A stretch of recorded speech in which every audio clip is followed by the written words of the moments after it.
السلام علیکم ناظرین کرام، نئی ویڈیو میں آپ کو خوش آمدید کہتے ہیں۔ اسٹیبلشمنٹ نے پاکستان پر بہت بڑا ظلم کیا ہے۔ یہ ایسا ظلم ہے جو سامنے نظر نہیں آ رہا، لیکن اس ملک کے نظام کو جو once in a lifetime chance ملنے لگا تھا وہ اسٹیبلشمنٹ نے چھین لیا ہے۔ عمران خان کی اگر واپسی بھی ہو جاتی ہے اگلے سال 2 سال میں، تو جو اسٹیبلشمنٹ نے یہ چانس چھینا ہے یہ پھر بھی واپس نہیں آئے گا۔ یہ ایسی نمبرز گیم ہے جو اسٹیبلشمنٹ نے خراب کر دیا ہے کہ جس کے بعد اس نظام کو ٹھیک کرنے کے لیے اب اس سے بھی بڑھ کر کچھ کرنا پڑے گا۔ آپ کو اس سے آگاہ کرتا ہوں۔ دوسری جانب پی ٹی آئی بڑے عرصے بعد ایک بڑے جلسے کی تیاری کر رہی ہے۔ ثوابی میں جلسہ ہے، پی ٹی آئی بڑا جلسہ کرنا چاہ رہی ہے، ایک مومنٹم بلڈ کرنا چاہ رہی ہے، شو آف پاور کرنا چاہ رہی ہے۔ ایسا جلسہ جس میں لاکھوں لوگ شریک ہوں۔ ظاہر ہے لوگ علی امین گنڈا پور کو سننے تو نہیں آئیں گے اتنی دور سے، لیکن یہ جلسہ عمران خان نے کال کیا ہے۔ عمران خان سننے کو تو نہیں ملے گا، ہو سکتا ہے ان کی کوئی تقریر یا ریکارڈنگ چلا دی جائے، لیکن یہ جلسہ پی ٹی آئی کے لیے بہت اہم ہے۔ ایک ماحول بنا دیا گیا ہے کہ اگر عمران خان کو پردہ اسکرین سے ہٹا دیا جائے تو عوام لا تعلق ہو جائے گی پاکستان میں کیا ہو رہا ہے اس سے، اور پھر گلیاں سونجیاں ہو جائیں گی اور مرزا یار وہاں بھنگڑے ڈالے گا۔ تو یہ تاثر ختم کرنا انتہائی ضروری ہے تاکہ اس ملک پہ قابض قوتوں کے در و دیوار ہل جائیں اور انہیں پتہ چلے کہ پاکستانی عوام کو سلانا اب آسان نہیں ہے، یہ جاگ گئی ہے۔ ناظرین کرام، پاکستان وہ بد نصیب ملک ہے جس کی سپریم کورٹ میں بیٹھے ججز آئین توڑنے کی طرف اکسا رہے ہیں۔ 2 ججز نے جو فیصلہ دیا ہے اس پر تفصیلاً میں اپنی پچھلی ویڈیو میں گفتگو کر آیا ہوں، اس ویلاگ کو بھی ضرور سنیں۔ میرا دل بڑا دکھا ہوا ہے کہ کیا کر دیا ہے اسٹیبلشمنٹ نے۔ ان 2 ججز نے پارلیمنٹ کو سپریم کورٹ کا حکم نہ ماننے کا کہہ دیا، یعنی قاضی صاحب اپنی ایکسٹینشن کے لیے اس حد تک آگے چلے گئے ہیں کہ سپریم کورٹ کو ٹکے ٹوکری کر دیا ہے، پاکستان کے آئین کو تباہ کر دیا۔ یہ قاضی صاحب کے ہی عزائم تھے جس وجہ سے 90 دن میں الیکشن نہیں ہوئے۔ ان کی کوشش ہے کہ کسی طرح ہم 41 لوگوں کو اتنا ڈرائیں کہ وہ پی ٹی آئی میں شمولیت اختیار نہ کریں، وہ سنی اتحاد میں رہیں۔ انہوں نے اپنے فیصلے میں لکھا ہے کہ ہم کیسے آئین کے دیے گئے مینڈیٹ کو رد کر کے اپنی مرضی سے فیصلے دے سکتے ہیں جو پی ٹی آئی نے بھی نہیں مانگا۔ مزید نیچے ڈرانے کے لیے لکھتے ہیں کہ ہمارے نقطہ نظر کے مطابق آرٹیکل 62، 63 اور 63A سسپینڈ نہیں ہوئے، اس لیے اگر کوئی بھی ایفیڈیوٹ ان لوگوں نے دیا ان کے اوپر پینل کانسیکوینسز لگیں گے، انہیں ڈی سیٹ کیا جائے گا۔ یعنی اگر آپ نے پی ٹی آئی میں شمولیت اختیار کی تو مستقبل میں آپ کو ڈی سیٹ کیا جا سکتا ہے، پھر سیدھا کہا جا رہا ہے کہ یہ غیر آئینی فیصلہ ہے، آپ اس کو تسلیم نہ کریں۔ تو یہ پاکستان کا المیہ ہے۔ میں معزز جج صاحبان کو مشورہ دینا چاہتا ہوں، خاص طور پر منصور علی شاہ صاحب کو۔ میں انفلوئنس کرنے کی کوشش نہیں کر رہا، پاکستان کے بیسٹ انٹرسٹ میں مشورہ دے رہا ہوں۔ یہ نہیں کہہ رہا کہ آپ اپنا فیصلہ بدل لیں، بس یہ کہہ رہا ہوں کہ اس کیس کا تفصیلی فیصلہ یہ جو مخصوص نشستوں والا ہے 25 اکتوبر 2024 کو سنائیں۔ یہ دن بڑا امپورٹنٹ ہے پاکستان کی تاریخ میں۔ اس دن اگر وہ شخص ریٹائر ہو گیا جس نے پاکستان کے آئین، قانون اور جمہوریت کی دھجیاں اڑائی ہیں، پاکستان انشاءاللہ ریکور کرنا شروع کر دے گا۔ لیکن یہ شخص اگر 26 اکتوبر کی صبح سپریم کورٹ میں بیٹھا ہوا تو مجھے پاکستان کا مستقبل صرف اندھیرے میں نظر آ رہا ہے۔ اب ناظرین کرام آتے ہیں اسٹیبلشمنٹ کے کارنامے کی طرف جو اسٹیبلشمنٹ نے کر دیا ہے، اور میں آپ کو بڑی تکلیف سے یہ بتانا چاہتا ہوں۔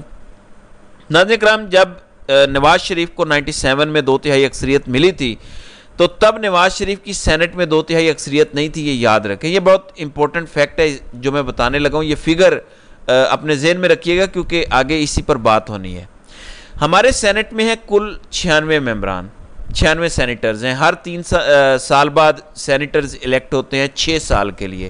2024 میں جو سینیٹر الیکٹ ہونے ہیں یہ 2030 تک رہیں گے، لیکن اس سے پہلے جو سینیٹرز 2021 میں الیکٹ ہونے ہیں وہ 2027 میں ریٹائر ہو جائیں گے۔ یعنی ہر 3 سال بعد یہ الیکشن ہوتے ہیں، لیکن اپنا ٹینیور پورا کر کے 6 سال کا سینیٹر ریٹائر ہوتے ہیں یا دوبارہ ان کا انتخاب ہوتا ہے یا نئے لوگ آتے ہیں۔ اب آپ نے نمبر گیم کو سمجھنا ہے۔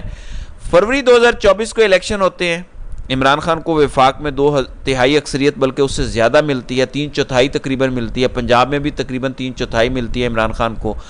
نون لیگ ٹوٹل کوئی 30-40 سیٹیں جیتی پنجاب میں، 3/4 سمجھ لیں عمران خان کو وہاں ملی. خیبر پختونخوا میں بھی 3/4 یعنی کلین سویپ وہاں پہ ہے. سندھ میں بھی پی ٹی آئی کی 25 سے 30 صوبائی اسمبلی کی سیٹیں چھینی گئی ہیں, کم از کم میں یہ کہہ رہا ہوں. اور یہی بلوچستان میں ریشو کے حساب سے کہ 30 سے 40 سیٹیں ادھر چھینی گئیں. صوبائی اسمبلی کی بھی 30% سیٹیں ان سے چھین لی گئیں. پھر ناظرین کرام مارچ میں سینٹ کے الیکشن ہوتے ہیں. اگر پی ٹی آئی سے یہ فارم 45 اور 47 والی گیم نہ کی جاتی تو مارچ کے سینٹ کے الیکشن میں پی ٹی آئی نے 48 جو سیٹوں پہ الیکشن ہونے تھے ان میں سے کم از کم 30 سیٹیں جیت لینی تھیں. اب آپ نے سمجھنا ہے کہ یہ گیم ساری اسٹیبلشمنٹ نے کی ہے. 30 سیٹیں جیتنے کا مطلب ہے کہ پی ٹی آئی کی ابھی ہیں 17.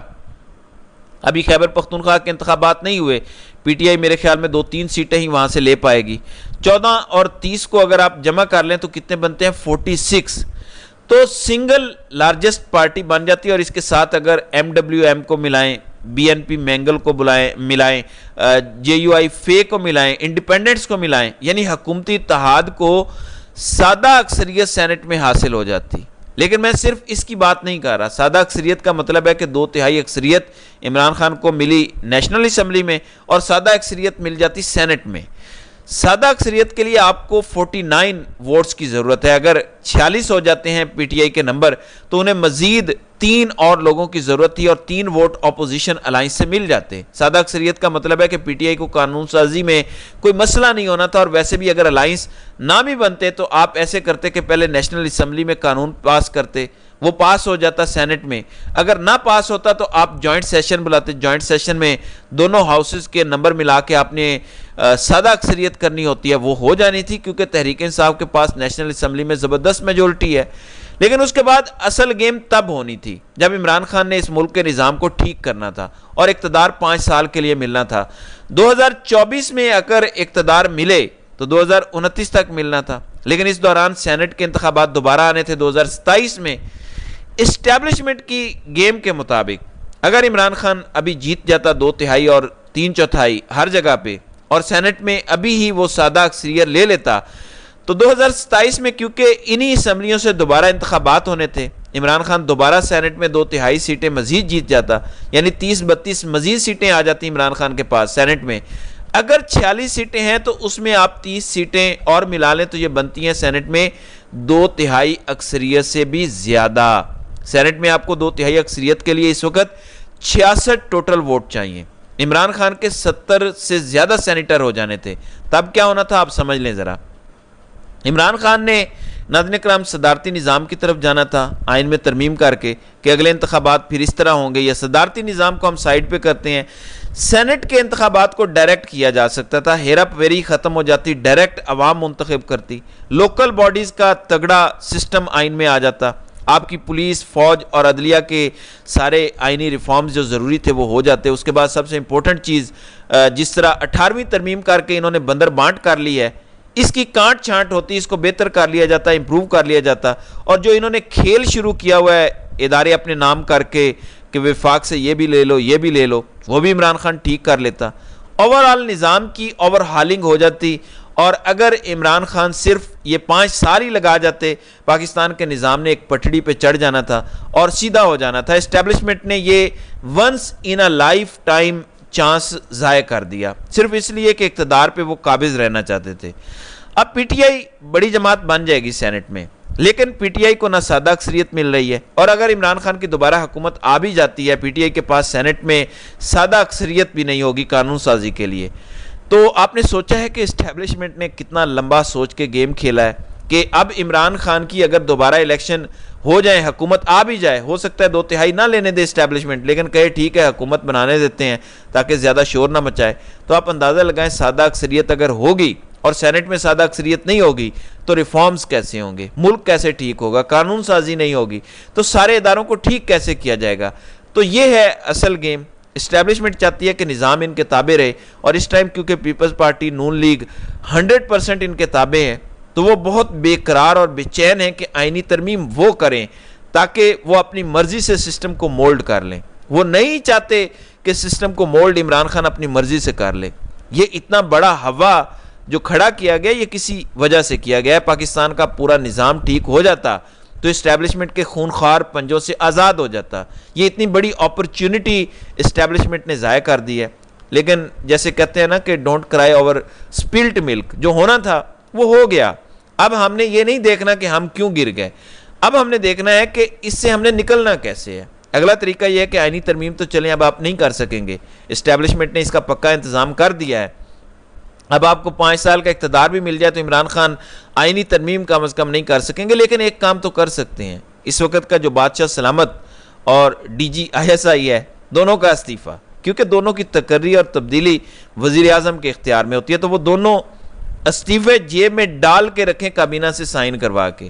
ادھر کوئی ہینکی پینکی ہو، کوئی بات نہ مانے تو اپنی جیب کی طرف اشارہ کر دیں، کیونکہ یہ صرف اپنی نوکریوں کے غلام ہیں. یہ آپ کے نوکر بن کے دم ہلائیں گے آپ کے سامنے. میں آپ کو لکھ کر دینے کو تیار ہوں، اور یہ کام جس وزیر اعظم نے پاکستان میں کر لیا، جیب میں یہ 2 کاغذ رکھ لیے، وہ پاکستان کو ٹھیک کر لے گا. یہ 2 کاغذ عمران خان کو رکھنے پڑیں گے، ورنہ یہ اسی طرح آئین شکنی کر کے کبھی بھی ملک کو آگے نہیں بڑھنے دیں گے.